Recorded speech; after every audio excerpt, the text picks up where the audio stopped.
السلام عليكم ورحمة الله وبركاته والدين تقيمها بدن إيكو حلان مركز كالبيان إهد مقعيس لو بدلي ابن الجزري أكاديمي سود هذا وحان ربا مانتا إنان فرحدان إذا لقيب صدو وحان فيريي عروستا قيوة كميد أرديدا لغت مركز كا وقوين يهي قف سقال جرأة إي وحي كير والله فكر كان وحا وين سقال جر iyo wixii ka sii yar buuggaasi tarbiyada markaan dhiganay kadibna videoyo oo wacyigelin oo ku saabsan baari u noqoshada waalidka aan u shidnay caruurta kadib la hadalnay kadib waxaa noo soo baxay fikirkan fiiri jacayl hooyo mama I love you ama mama love you meeshan hooyo yo aliskarday mama oo ku jeclaa af Swedish ah meeshan waxaa ku qoran mama du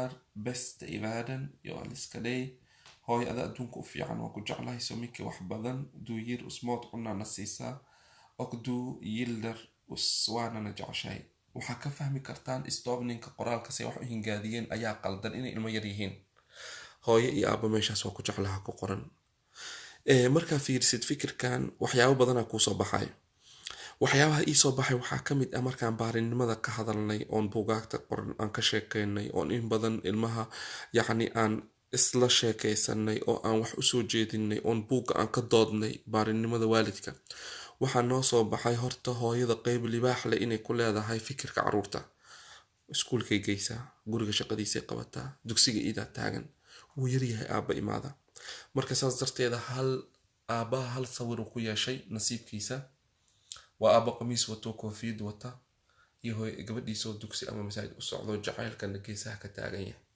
caruurta fikirkooda isbedelay dhaqankooda isbedelay waa cajaa'ib hada min fadlillah waa fadli ilaahi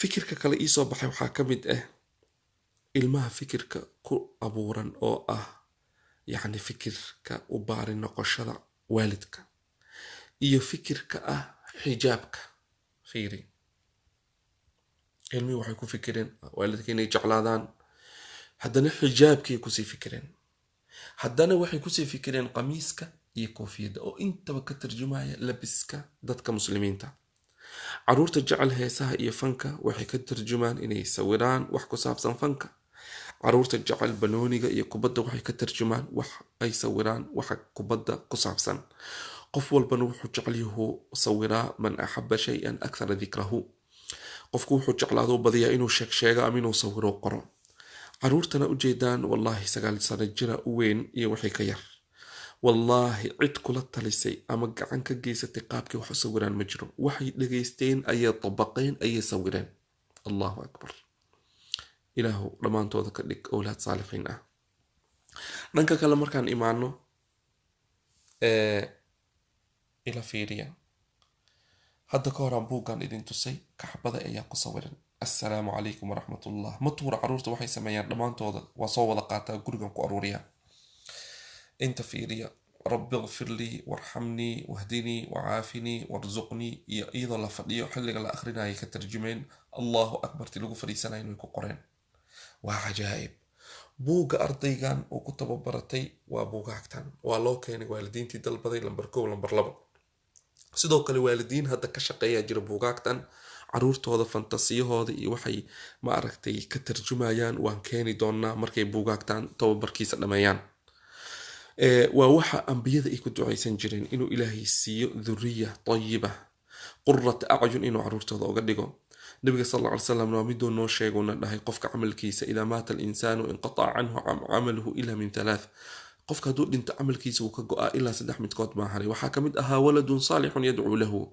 waalid u baarin noqdo usoo ducayaa ka mid ahaa walidaalika qof walbo waalidiinta ka mid wuxuu jecel yahay inuu ka tago dhurriyad wanaagsan ee usoo ducaysa marka waa inaan juhdigii dadaalka la imaano iyo ducada ilaahi wuuna awoodaa maanta inuuna dhaho kun fayakuun laakiin juhdigana ujeedaan waalidiintan qaar inay ka soo baxaan riid ay masaajidka soo aadi jireen qaar xiga toorba ka imaan jiray masaajidka soo aadi jiray yacni ma sahlanayn juhdiga iyo dadaalka ay bixin jireen saacadii bas soo saarnaan jireen dadka qaarna waxaa arkaysaa iyadoo guriga hoostiisa uu ku yaalay waxay ka jeclaysanayaan naftoodii, ama waxaa laga yaabaaba inay baqiilaan waxay caruurtooda ay gelin lahaayeen.